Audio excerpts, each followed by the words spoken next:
At the very edge of a vast, freezing winter wasteland sits a dilapidated wooden hut, entirely alone in the darkness. Inside is an old man named Elijah. He hasn't consumed a single grain of food in 3 days. His eyes are sunken, and his body has used up its last reserves of energy, leaving him unable to even reach for a cup of water. Biological death is a secondary concern. He is gripped with dread that hunger has become his sole identity, the only thing the world remembers about him. Total physical isolation often leads to existential erasure. When the surrounding world goes quiet, the victim feels as though they have been erased from the ledger of the universe. In the dead of night, Elijah forces his trembling hands towards the ceiling. He whispers into the dark, asking the sky if he has been forgotten. This is a common reflex. In moments of absolute crisis, the mind searches for a supernatural rescue from above. The vast sky remains entirely silent. Elijah's desperate plea for intervention meets only the indifferent, freezing chill of the winter air.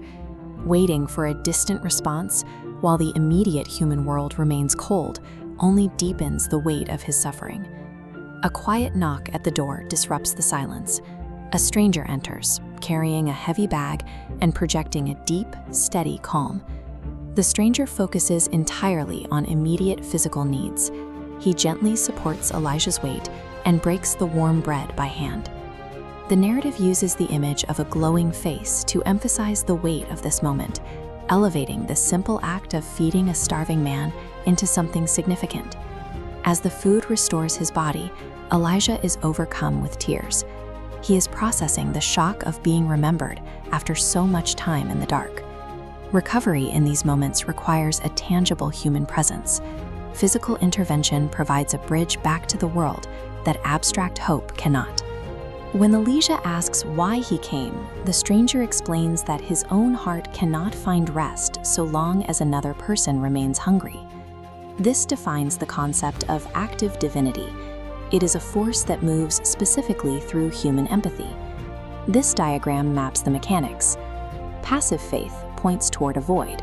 Active divinity functions as a horizontal loop between two people, residing in the hand that helps and the heart that recognizes pain. This structure replaces traditional hierarchies with a system of direct human responsibility. Under this framework, a miracle only occurs when a human being chooses to provide it. Elijah closes his eyes in gratitude. When he opens them, the stranger is gone. A different atmosphere now fills the hut. The sharp cold has been replaced by a lingering warmth and a scent like flowers. The stranger's bag remains by the door, still packed with fresh bread and fruit. This shift in the environment shows that compassion does more than solve immediate hunger. It replaces the suffocating weight of isolation with a tangible sense of belonging.